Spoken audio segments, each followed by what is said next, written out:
a real help and benefit to the work here, and we think that's going to continue as that program grows. The other thing I wanted to share with you is that I am back with you this Sunday, and I will technically be here next Sunday, but I won't be preaching because Brother Walker Tyler is going to preach for us again next week.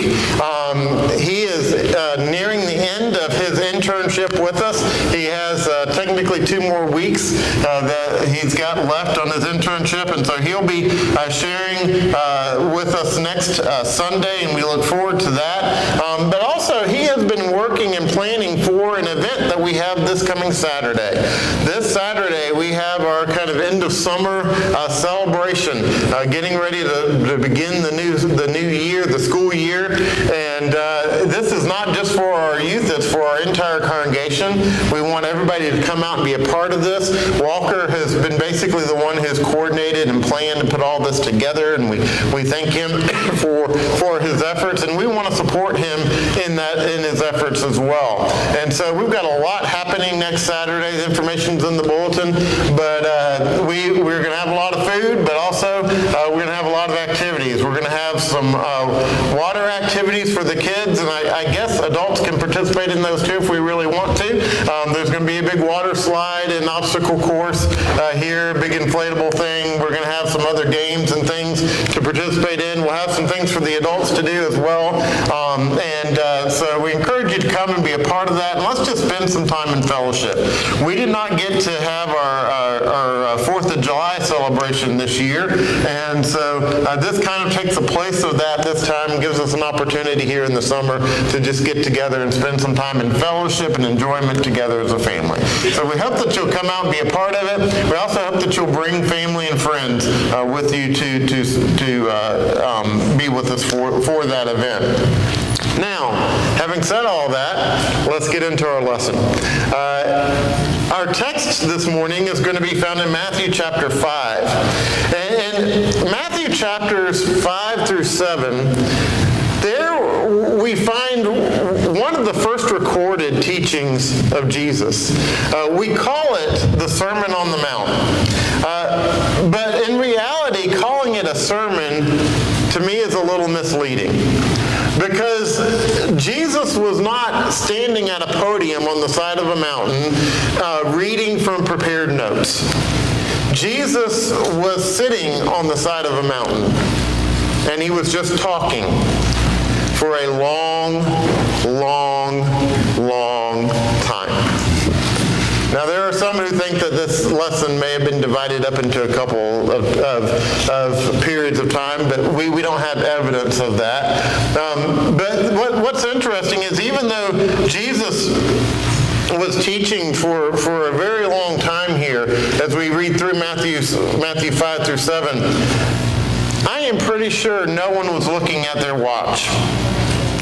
I'm pretty sure no one was thinking, okay, are we going to be able to get to the restaurants before anybody else gets there? I'm pretty sure no one was thinking about all the different things they had to do that afternoon. Instead, they hung on his every word. They hung on his every word. You see, Jesus was setting the stage for what his followers were going to look like. What it was going to look like to be a kingdom person. Jesus was laying this out for his disciples. He was laying out the values with which they were going to live their lives. But you see, it's important for us to recognize this morning that Jesus was not just speaking to the people who were on the side of that mountain. But instead, he was speaking to us. He was speaking to you. And the amazing thing that Jesus does in these 3 chapters is he takes the values that we learn in the world, the values that the world gives us, he takes those values and in 3 chapters he turns them upside down. He turns them inside out. He tells us everything that you thought you knew was wrong. Everything that the world has been telling you is incorrect. In this one lesson, Jesus turns everything inside out. The Apostle Paul says it this way in 1 Corinthians 3, verses 18 and 19. He says, "Let no one deceive himself. If anyone among you thinks that he is wise in this age, let him become a fool, that he may become wise. For the wisdom of this world is folly with God. For it is written, He catches the wise in their craftiness." In other words, Paul says, everything that you think that you know is wrong. All this world's wisdom that you've somehow gathered is incorrect. What you want is the wisdom of God. And so there is an important truth that we want to emphasize today, and it is this. You don't live up to God's values. Instead, you live into them.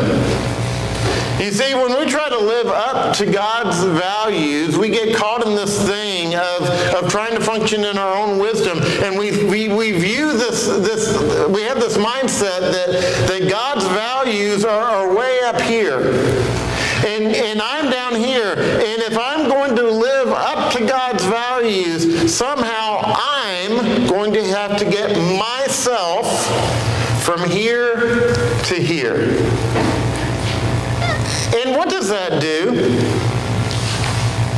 That puts the burden where? Puts it on me. Somehow I've got to achieve this. I've got to figure it out. I've got to make all of this work. And so here's Bill. I've got to kind of get the world's wisdom in here to try to figure out how I am going to achieve this. How I'm going to get from here to here. But you see, God has not asked us to climb the ladder up to His values. Instead, He has asked us to lower ourselves so we can live into them. You see, when I humble myself before God and I recognize that without Him I am hopeless and I'm helpless. When I humble myself before God and acknowledge that it is only through Him that I can have life, that I have hope, then His values become mine. I don't climb up to them, they just become a part of me. They become a part of my identity. They become a part of who I am. You see, God's not asked us to somehow climb up to this great achievement for ourselves. God's asked us just to empty ourselves so that He can fill us up. And that's what living a life for Christ is all about. And in Matthew chapter 5, the first 6 verses, Jesus explains what that looks like. More specifically, how it works. He's going to lay this out for us here in these first 6 verses. This is our text this morning. And we're going to begin by looking at verses 1 through 3 to find the first truth. It says, seeing the crowds, He went up on the mountain, and when He sat down, His disciples came to Him. And He opened His mouth and taught them, saying, Blessed are the poor in spirit, for theirs is the kingdom of heaven. Picture this. Jesus here, he goes up onto the side of this mountain. He sits down. He had crowds of people. His disciples and the crowds that come, they sit down around Him. And the very first words out of His mouth are, Blessed are the poor in spirit, for theirs is the kingdom of heaven. And with that one sentence, Jesus established the first kingdom value. The first kingdom value is that God favors those who have nothing but spiritual poverty. God favors those who have nothing but spiritual poverty. In other words, those who will empty themselves and say, God, I need you. God, I can't do this on my own. I can't make it on my own. Those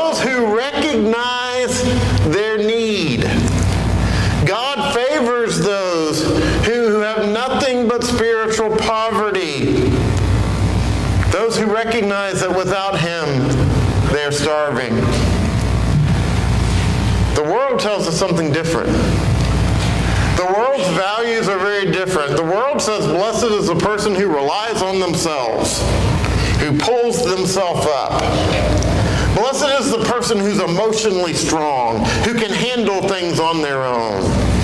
Blessed is the person who sees themselves as superior. You see, that's the values of the world. The values of the world, it tells us, you the man, right? You the man. You're it. It's all about you. That's the values of the world. And then we have Jesus here that says, actually, it's not about you. It's about God. And in order to receive God in your life, you have to empty you out of yourself so there is room for Him. You see, if I'm all about trying to achieve superiority as a Christian, then I'm still full of myself. You know, I've had people, say, and you've probably heard people say, well, I consider myself to be a pretty good Christian. Do you really? When we make a statement like that, what are we saying? We're saying I ticked off all the boxes. I ticked off all of the boxes. I got my attendance box, check. I don't cuss, check. I'm friendly to people, check. I've done this, check. I've done that, check. I've done that, check. And meanwhile, it's all about filling myself up with me, rather than emptying myself and saying, God, I can't do this, but you can. You see, when we recognize that God's value is different than the world's, when we recognize that God tells us, blessed is the person who is totally reliant on God, suddenly everything changes. Because I'm no longer trying to be the man. I'm no longer trying to be the best Christian. I'm just giving myself to God. I'm letting Him fill me up. I'm allowing Him to work in my life. Because you see, there's nothing in me that's going to stop Him from working, because I've given all of that up. You see, that's kingdom value. But there's a second thing that we see. We find it in Matthew 5, verses 4 through 6. Because Jesus goes on there and He says, blessed are those who mourn, for they shall be comforted. Blessed are the meek, for they shall inherit the earth. Blessed are those who hunger and thirst for righteousness, for they shall be filled. You see, Jesus lays out here three other things, but they really all go together. There are key words here. He says, blessed are those who mourn. Blessed are those who are meek. Blessed are those who are hungry. Well, what is ultimately He's saying? God is saying, those who understand their need and are no longer living this complacent life of just saying, oh, that's all right. I've got this. It's good enough. Those who truly understand their need for God, they are blessed. And it leads us to the second kingdom value, and that is that God fills those who have been emptied of spiritual complacency. You see, spiritual complacency is just me saying, oh, I'm just trying to live my life as a Christian. It's all good. I may not be the best that I can be, but I'm good enough. I may not, always put my all into giving myself to God, but it's good. I'm living the life. It's all okay. You see, spiritual complacency is where we again put the burden on ourselves and we think we're doing the right things. And as long as we're doing the right things, that's all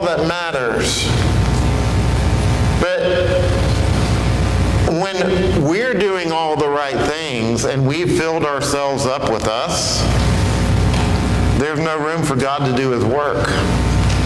And so God fills those who have been emptied of all of that. And those who recognize their need. Now again, the world has a different set of values. The world says, blessed is the person who always stands up for themselves. Blessed is the person who takes care of their own needs. And then here's Jesus saying, blessed is the person who understands that they are starving spiritually, who understands their tremendous need for God and the things of God.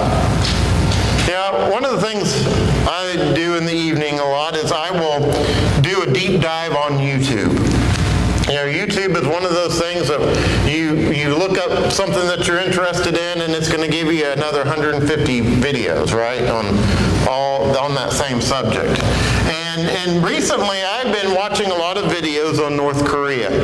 And I came across some videos of some people who were able to go into North Korea. There are people from other countries. Here, as Americans, not only is it not advised for us to go over there, we really can't very well. But people from other countries can go over into North Korea. And so some of them have made videos and they put them on YouTube. And one of them in particular, they were interviewing some of the North Korean citizens. And here are people, not in the main city, the people who are the elite, they eat and live well, but the common people outside of the main, the capital city, they're starving. They live on a small ration of rice. They eat seaweed and grass. They literally make soups out of grass. And they are starving. And yet here, this guy was interviewing one of these people who obviously was starving, had no meat on his body at all. He was just skin and bones. And they said, how are you doing with getting enough food? Are you hungry? And he said, oh, no. Our great leader tells us that we have all we need. He tells us that we have all that we need, and so we're fine. We have all we need. We've got every bit we need. We're going to be fine because our great leader has told us that. And what I found interesting about that is here's a man who was obviously starving, but because he was told he was fine, in his mind, he was fine. He didn't recognize his need. He didn't recognize the fact that he was starving to death.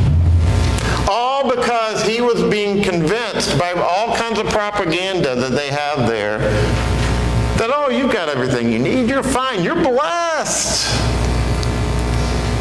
Meanwhile, he's starving to death. And my question is, how many of us as Christians are living our lives, filling ourselves up with the world's food? Not physical food, but emotional food. And we think we're just fine, when in reality, we are starving to death.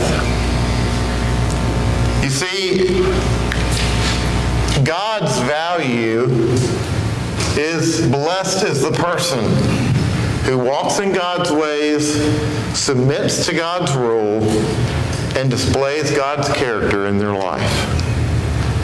Blessed is the man or the person who empties themselves so they can be filled up with the values of God.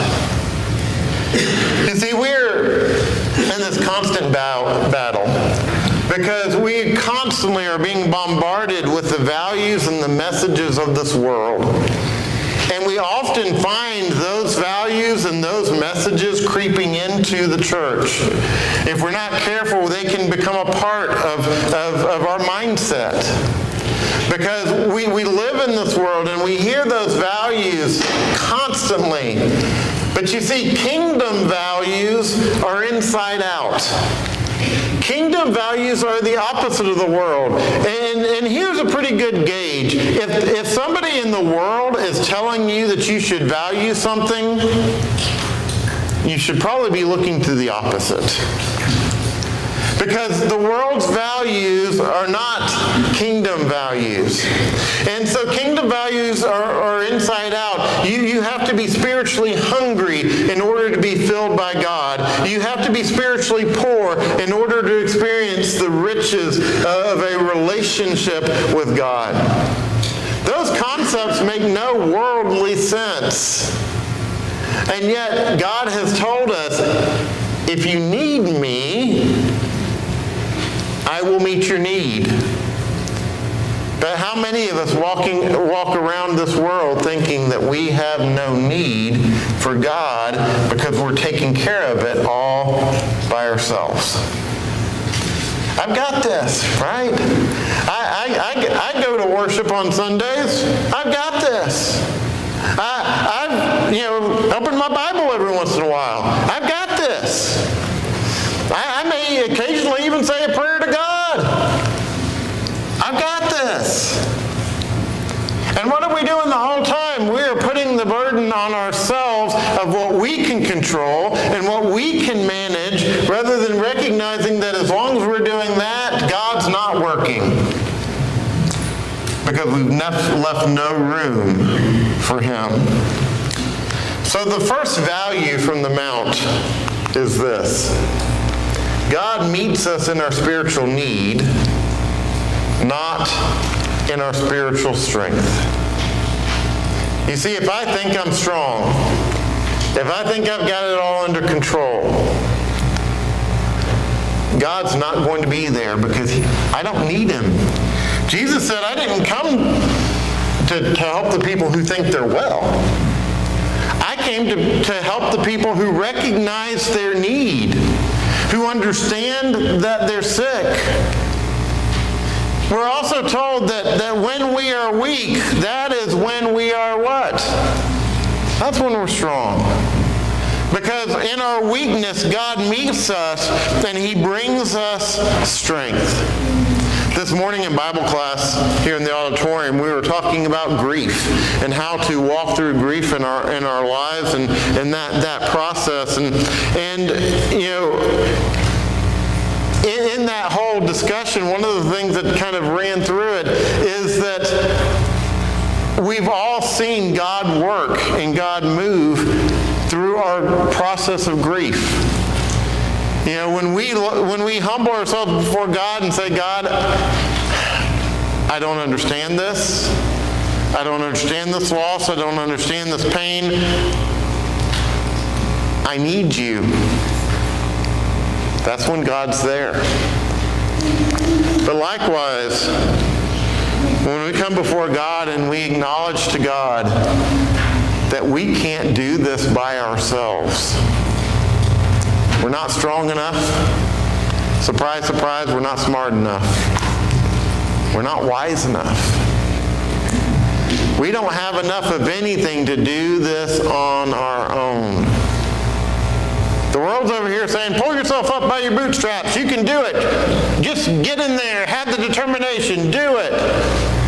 And God says, when you stop trying to do it by yourself and realize that you can't, that's when I'm going to step in.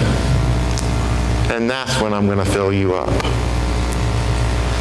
You see, kingdom values turn the world's values inside out. Kingdom values tell us that we have to empty ourselves in order to be filled up by God. Does that mean we don't have a role to play? Does that mean that there's nothing that we do ourselves? No. The process is made, first of all, deciding and recognizing our need. Acknowledging that we can't do this on our own. But then the second step is turning to God and allowing His values to become part of my life. And so my life does change. The way I live does change. But it's because I've lowered myself so that God's values can become a part of who I am, can become a part of my identity. This morning, whose values are you living by? Are you functioning on the world's value system? Are you living into kingdom values? If you're here this morning and you have not given your life to Jesus Christ, then you're living by the world's value system. You see, giving your life to Christ is more than just saying, hey, I want to follow you. There are religious groups that will tell you that. They will say all you have to do is just acknowledge it, just say it. But that's not what the Scriptures teach. Scriptures tell us there is a process of humbling ourselves before God. One of those is, first of all, acknowledging our sinfulness. Acknowledging our sinfulness and confessing that we are sinners, that we need God, that we cannot do this on our own. But when we come to that point and repent of our sins, we confess that Jesus Christ is Lord. And upon that confession, the Scriptures tell us we are then immersed, covered up in water, buried in water for the washing away of our sins. And that act, that ceremonial act, brings us into contact with the death, the blood of Jesus Christ. It brings us in contact with His grace. And that one act is us saying to God, I'm emptying myself. I'm dying to myself. Fill me up. And that is the beginning of a life with God. But the reality is many of us here have taken that step. Most of us here have taken that step. We've entered into that relationship, and yet you may be here today and you found yourself struggling with that mindset, and you've found yourself going back and trying to fill yourself up rather than relying on God to meet your needs. This morning, whatever your struggle is, whatever your challenge is, take on the kingdom values that God has given us and let go of the world's values. If you're subject to the invitation, we invite you to come as we stand and as we sing.